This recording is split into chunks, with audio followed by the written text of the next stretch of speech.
എല്ലാവർക്കും മല്ലീസ് ഹാപ്പി വേൾഡിലേക്ക് സ്വാഗതം. ഇന്നത്തെ വീഡിയോ ഒരു ഉണ്ണിയപ്പത്തിൻ്റെ റെസിപ്പിയാണ്. വളരെ എളുപ്പത്തിൽ ഇൻസ്റ്റൻ്റ് ആയിട്ട് ഉണ്ടാക്കാവുന്ന ഒരു ഉണ്ണിയപ്പമാണിത്. ഇതിൻ്റെ പുറം ഭാഗം നല്ല ക്രിസ്പി ആയിട്ടും ഉള്ളിൽ നല്ല സോഫ്റ്റ് ആയിട്ടുമാണ് ഉണ്ടാവുക. ഇതിൽ നമ്മൾ അരിയോ അരിപ്പൊടിയോ ഒന്നും ഉപയോഗിക്കുന്നില്ല. 1 കപ്പ് റവ വെച്ചിട്ട് വളരെ എളുപ്പത്തിൽ കുറഞ്ഞ ചേരുവയിലാണിത് തയ്യാറാക്കിയെടുക്കുന്നത്. എണ്ണയൊന്നും കുടിക്കാതെ വളരെ പെട്ടെന്ന് തയ്യാറാക്കാൻ പറ്റുന്ന ഉണ്ണിയപ്പം ഇനി എങ്ങനെയാണ് ഉണ്ടാക്കുന്നതെന്ന് നോക്കാം. ഇതുണ്ടാക്കാൻ ഞാനിവിടെ 2 അച്ച് ശർക്കര എടുത്തിട്ടുണ്ട്. അതിലോട്ട് 1.5 കപ്പ് വെള്ളം ഒഴിച്ചു കൊടുക്കുന്നുണ്ട്. ഇനി ശർക്കര ഒന്ന് അലിഞ്ഞ് ഒന്ന് തിളച്ച് വരട്ടെ. ഇപ്പോൾ ഇതാ ശർക്കര ഒന്ന് അലിഞ്ഞ് തിളച്ച് വന്നിട്ടുണ്ട്. ഇനി തീ ഓഫ് ചെയ്ത് ഇതൊന്ന് തണുക്കാനായിട്ട് മാറ്റി വെക്കാം. ശർക്കര ഒരു നൂൽ പരുവൊന്നും ആകണ്ട, ഒന്ന് അലിഞ്ഞ് കിട്ടിയാൽ മതിയാകും. ഇനി ഒരു മിക്സിയുടെ ജാറിലോട്ട് ഞാൻ 1 കപ്പ് റവയാണ് ഇട്ട് കൊടുക്കുന്നത്. ഞാനിവിടെ വറുത്ത റവയാണ് എടുത്തിരിക്കുന്നത്. വറുക്കാത്ത റവയായാലും കുഴപ്പമില്ല. ഇനി ഇതിലോട്ട് കുറച്ച് ഏലക്കയാണ് ചേർക്കുന്നത്. ഏലക്കയുടെ തൊലി കളഞ്ഞിട്ട് കുരു മാത്രം ഒരു 4-5 കാ ചേർത്ത് കൊടുത്തിട്ടുണ്ട്. ഇനി ഇത് രണ്ടും കൂടി നല്ല പോലെ ഒന്ന് പൊടിച്ചുകൊണ്ട് വരാം. ഏലക്കായ്ക്ക് പകരം ഏലക്കാപ്പൊടി കയ്യിലുണ്ടെങ്കിൽ അത് ചേർത്ത് കൊടുത്താലും മതിയാകും. ഇപ്പം ഞാൻ ഇതാ നല്ല പോലെ ഒന്ന് പൊടിച്ചെടുത്തിട്ടുണ്ട്. ഇനി ഇതിലോട്ട് 1/2 കപ്പ് ഗോതമ്പ് പൊടിയാണ് ചേർത്ത് കൊടുക്കുന്നത്. ഗോതമ്പ് പൊടിക്ക് പകരം മൈദയും ചേർക്കാവുന്നതാണ്. ഒരു പിഞ്ച് ഉപ്പ് ചേർത്ത് കൊടുക്കാം. ഇതൊരു മധുരപലഹാരമായതുകൊണ്ട് ആ ഒന്ന് മധുരം ബാലൻസ് ചെയ്യാൻ ഉപ്പ് ചേർത്താൽ മതി. ഇനി ഇതെല്ലാം കൂടി നല്ല പോലെ ഒരു വിസ്ക് വെച്ചിട്ട് പൊടികളെല്ലാം ഒന്ന് മിക്സാക്കി എടുക്കാം. ഇനി മിക്സായ പൊടിക്കൂട്ടിലോട്ട് നമ്മൾ നേരത്തെ റെഡിയാക്കി വെച്ച ശർക്കരപ്പാനി ചെറു ചൂടോടുകൂടി ചേർത്ത് കൊടുക്കാം. ഒത്തിരി തിളച്ച ചൂടും വേണ്ട, എന്നാൽ അധികം ആറിപ്പോവുകയും ചെയ്യരുത്. ഞാനിപ്പോൾ ഇതാ മുഴുവൻ ശർക്കരപ്പാനിയും ചേർത്ത് കൊടുത്തിട്ടുണ്ട്. അരിച്ചതിന് ശേഷം വേണം ശർക്കരപ്പാനി ചേർത്ത് കൊടുക്കാനായിട്ട്. ഇനി ശർക്കരപ്പാനി ചേർത്ത് നല്ല പോലെ കട്ടകളൊന്നുമില്ലാതെ ഒന്ന് മിക്സ് ചെയ്തെടുക്കാം. ഇതുപോലെ ഒരു വിസ്ക് വെച്ചിട്ട് പെട്ടെന്ന് തന്നെ നമുക്ക് കട്ടകളൊന്നുമില്ലാതെ ഒന്ന് മിക്സ് ചെയ്തെടുക്കാൻ പറ്റുന്നതാണ്. ഇപ്പോൾ ഇതാ ഞാൻ നല്ല പോലെ ഒന്ന് മിക്സാക്കി എടുക്കുന്നുണ്ട്. ഇപ്പോൾ ഇതാ റവ ആയതുകൊണ്ട് തന്നെ പെട്ടെന്ന് അത് ശർക്കരപ്പാനിയിൽ കുതിർന്ന് കുറച്ചൊന്ന് തിക്കായി വന്നിട്ടുണ്ട്. ഈ ഒരു പരുവത്തിലാണ് ഉണ്ടാവുക. ഇനി ഇതൊന്ന് കുറച്ചും കൂടെ ഒന്ന് ലൂസാക്കി എടുക്കണം. അതിനുവേണ്ടി നമുക്ക് കുറച്ച് വെള്ളം ചേർത്ത് കൊടുക്കാം. ഞാനിപ്പോൾ ഒരു 1/4 കപ്പ് വെള്ളം കൂടി ചേർത്ത് കൊടുക്കുന്നുണ്ട്. അതും കൂടി ചേർത്തിട്ട് നല്ല പോലെ ഒന്ന് ഇളക്കി മിക്സാക്കി എടുക്കാം. കാരണം നമ്മളിതൊരു 5 മിനിറ്റ് റവയൊന്ന് കുതിർന്ന് കിട്ടാനായിട്ട് ഒരു 5 മിനിറ്റ് ഒന്ന് റെസ്റ്റ് ചെയ്യാനായിട്ട് മാറ്റി വെക്കുന്നുണ്ട്. അതിന് വേണ്ടിയാണ്.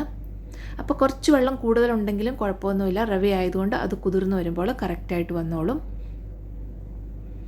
ഈ ഒരു കൺസിസ്റ്റൻസിയിലാണ് ഞാനൊന്ന് റെഡിയാക്കി മാറ്റി വെക്കുന്നത്. ഒരു 5 മിനിറ്റ് സമയം വെച്ച് കിട്ടിയാൽ മതിയാകും. ആ റവയൊന്ന് കുതിരാൻ വേണ്ടിയിട്ടാണ്.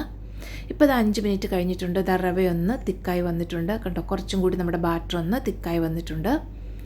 ഈ ഒരു പരുവത്തിൽ നമുക്ക് എടുക്കാം. ഇനി ഇതിലോട്ട് കുറച്ച് സാധനങ്ങൾ കൂടി ചേർക്കാനുണ്ട്. ഞാനിപ്പോൾ 1/2 കപ്പ് തേങ്ങയാണ്, ഫ്രഷ് ആയിട്ടുള്ള തേങ്ങയാണ് ചേർത്ത് കൊടുക്കുന്നത്. ഇതിന് പകരം നിങ്ങൾക്ക് തേങ്ങാക്കൊത്ത് വറുത്തും ചേർക്കാം, അല്ലെങ്കിൽ തേങ്ങാക്കൊത്ത് പച്ചയ്ക്കും ചേർത്ത് കൊടുക്കാവുന്നതാണ്. എള്ളൊക്കെ ചേർത്ത് കൊടുക്കാവുന്നതാണ് നിങ്ങളുടെ ഇഷ്ടത്തിനനുസരിച്ചിട്ട്. ഞാനിപ്പോൾ എളുപ്പത്തിന് ഉണ്ടാക്കുന്നതായതുകൊണ്ട് 1/2 കപ്പ് തേങ്ങ ചിരകിയതാണ് ചേർത്ത് കൊടുത്തത്. തേങ്ങ ചേർത്ത് കൊടുക്കുമ്പോൾ ഇത് വീണ്ടും കുറച്ചും കൂടി ഒന്ന് തിക്കായിട്ട് വരും. ഇനി ഇതിലോട്ട് ഒരു പിഞ്ച് ബേക്കിംഗ് സോഡ ചേർത്ത് കൊടുക്കുന്നുണ്ട്. ഇൻസ്റ്റൻ്റ് ആയതുകൊണ്ടാണ് ഒരു പിഞ്ച് ബേക്കിംഗ് സോഡ ചേർത്ത് കൊടുത്തത്. അതിനുശേഷം അതിലോട്ട് 2-3 ടേബിൾ സ്പൂൺ വെള്ളം മാത്രം ചേർത്ത് കൊടുക്കാം. വെള്ളം ചേർത്ത് കൊടുക്കുന്നതെല്ലാം നോർമൽ ടെമ്പറേച്ചറുള്ള സാധാരണ വെള്ളമാണ്, ചൂടുവെള്ളമൊന്നുമല്ല. ഇനി ഇത് വെള്ളം ചേർത്ത് കൊടുത്ത് നല്ലൊരു ബാറ്ററിൻ്റെ കൺസിസ്റ്റൻസി ആകുന്നിടം വരെ കുറച്ച് ചേർത്ത് കൊടുക്കാം.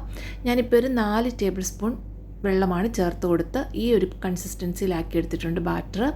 ഞാനിപ്പോൾ തവിയിൽ നിങ്ങൾക്ക് കാണിച്ചു തരാം. നമുക്ക് തവിയിലൊന്ന് കോരിയെടുക്കാൻ പാകത്തിനുള്ള കൺസിസ്റ്റൻസിയിൽ വേണം നമ്മുടെ ബാറ്റർ റെഡിയാക്കി എടുക്കാനായിട്ട്. നമ്മുടെ ദോശമാവിനേക്കാളും കുറച്ചും കൂടെ ഒന്ന് തിക്കായിട്ട് വേണം. ഈ ഒരു പരുവത്തിലാണ് നമ്മുടെ ബാറ്റർ നമ്മൾ റെഡിയാക്കി എടുക്കേണ്ടത്. ഇപ്പോൾ നമ്മുടെ ബാറ്റർ ഇവിടെ റെഡിയാക്കിയിട്ടുണ്ട്. എല്ലാം കൂടി നല്ല പോലെ ഒന്ന് മിക്സാക്കി വെച്ചിട്ടുണ്ട്. ഇനി നമുക്ക് ഉണ്ണിയപ്പം ചുടാനായിട്ട് തുടങ്ങാം. അതിനുവേണ്ടി ഉണ്ണിയപ്പ ചട്ടിയിലോട്ട് ഞാൻ നെയ്യാണ് ഒഴിച്ചു കൊടുക്കുന്നത്. ആ കുഴികളിലെല്ലാം ഒരു പകുതിയോളം നെയ്യാകാൻ പാകത്തിന് ഒഴിച്ചു കൊടുക്കാം. നെയ്യ് ഒരു മീഡിയം ഫ്ലെയിമിൽ വെച്ച് ഒന്ന് ചൂടായി വരുമ്പോൾ അതിലോട്ട് നമുക്ക് ബാറ്റർ കോരി ഒഴിച്ചു കൊടുക്കാം. ഇതുപോലെ തവിയിൽ വേണമെങ്കിൽ കോരി ഒഴിച്ചു കൊടുക്കാം, അല്ലെങ്കിൽ എളുപ്പത്തിന് ഒരു കപ്പിലോട്ട് ഒഴിച്ചിട്ട് ഒരു ഗ്ലാസ്സിലോട്ട് ഒഴിച്ചിട്ട് അതിൽ നിന്നിങ്ങനെ ഒഴിച്ചൊഴിച്ച് കൊടുക്കാവുന്നതാണ്. ഞാനിപ്പം വേറെ പാത്രത്തിലൊന്നും ആക്കാൻ വയ്യാത്തതുകൊണ്ട് ഇതുപോലെ തവിയിൽ തന്നെയാണ് കോരി ഒഴിച്ചു കൊടുക്കുന്നത്. തീ ലോ ഫ്ലെയിമിൽ വെച്ചിട്ട് വേണം ഇതുപോലെ കോരി ഒഴിച്ചു കൊടുക്കാനായിട്ട്, അല്ലെങ്കിൽ നെയ്യ് പെട്ടെന്ന് ചൂടായി പോകും. ഇനി ഇതുപോലെ ലോ ഫ്ലെയിമിൽ വെച്ച് നമുക്ക് മുഴുവൻ കുഴിയിലോട്ടും ഇതുപോലെ കോരി ഒഴിച്ചു കൊടുക്കാം. കുഴിയുടെ ഒരു 1/4 ഭാഗത്തോളം കോരി ഒഴിച്ചു കൊടുത്താൽ മതിയാകും. കാരണം നമ്മൾ ബേക്കിംഗ് സോഡ ഇട്ടതുകൊണ്ട് ഇത് കുറച്ചൊന്ന് പൊന്തി വരുന്നതാണ്. ഇപ്പം ഞാനിതാ എല്ലാ കുഴിയിലോട്ടും ഒഴിച്ചു കൊടുത്തിട്ടുണ്ട്. ഇനി ഇത് ലോ ഫ്ലെയിമിൽ വെച്ച് തന്നെ വേണം നമുക്കൊന്ന് വേവിച്ചെടുക്കാനായിട്ട്. ഇതിൻ്റെ മുകൾ ഭാഗം നല്ലപോലെ വെന്ത് വരുന്നത് വരെ നമ്മൾ വെയിറ്റ് ചെയ്യേണ്ട. അപ്പോൾ അങ്ങനെ വന്നാൽ അടിയിൽ നല്ലൊരു ഡാർക്ക് കളറായി പോകും. ഇതുപോലെ നല്ലപോലെ മുകൾ ഭാഗം ഒന്ന് 3/4 ഭാഗത്തോളം വെന്ത് കഴിയുമ്പോൾ നമുക്ക് മറിച്ചിട്ട് കൊടുക്കാം. അപ്പോൾ ഇതാ ഈ ഒരു കളറിലായിരിക്കും നമുക്ക് കിട്ടുക. ഇനി മറിച്ചിട്ടതിന് ശേഷം നമുക്ക് മറു സൈഡ് കൂടി നല്ലപോലെ ഒന്ന് വേവിച്ചെടുക്കണം. ലോ ഫ്ലെയിമിൽ തന്നെ ഇട്ട് വേണം വേവിച്ചെടുക്കാനായിട്ട്. ഞാൻ ഇതിനു മുമ്പും വേറെയും ഉണ്ണിയപ്പത്തിൻ്റെ വീഡിയോസ് അപ്ലോഡ് ചെയ്തിട്ടുണ്ട്, അതുകൂടി ഒന്ന് കാണണം. ഞാൻ എപ്പോഴും പറയാറുള്ളത് പോലെ ആദ്യം ഒഴിക്കുന്ന കുഴിയിൽ നിന്ന് വേണം നമ്മളിതുപോലെ മറിച്ചിട്ട് തുടങ്ങാനായിട്ട്. ഇതുപോലെ എല്ലാ കുഴിയിലും മറിച്ചിട്ട് കൊടുക്കണം. അതുപോലെ നമ്മൾ നടുഭാഗത്തെ കുഴികളിൽ ഏറ്റവും ലാസ്റ്റ് വേണം ഒഴിച്ചു കൊടുക്കാനായിട്ട്. അല്ലെങ്കിൽ നടുഭാഗത്തെ കുഴിയിലായിരിക്കും പെട്ടെന്ന് വെന്തിട്ടുണ്ടാവുക, കാരണം തീ കൂടുതൽ ആ ഭാഗത്തോട്ടായിരിക്കും ഉണ്ടാവുക. ഇതിനു മുമ്പും ഞാൻ ഇട്ടിട്ടുള്ള ഉണ്ണിയപ്പത്തിൻ്റെ വീഡിയോസ് കാണാത്തവരുണ്ടെങ്കിൽ ഒന്ന് കണ്ട് സപ്പോർട്ട് ചെയ്യണേ. ഇപ്പോൾ ഇതാ 2 സൈഡ് നല്ല പോലെ ഒന്ന് മൊരിഞ്ഞു വന്നു കഴിയുമ്പോൾ നമുക്കിതുപോലെ കോരിയെടുക്കാവുന്നതാണ്. ആ സ്പൂണിൽ വരുന്ന എണ്ണയാണ് ഞാനൊന്ന് ഞെക്കി കളഞ്ഞെടുക്കുന്നത്. അല്ലാതെ ഇതിങ്ങനെ എണ്ണ കുടിക്കുന്ന ഒരു ഉണ്ണിയപ്പമൊന്നുമല്ല. ഇതുപോലെ നമുക്ക് മുഴുവനും ഒന്ന് കോരിയെടുക്കാം. ലോ ഫ്ലെയിമിൽ വെച്ച് തന്നെ കുക്ക് ചെയ്തെടുക്കുക.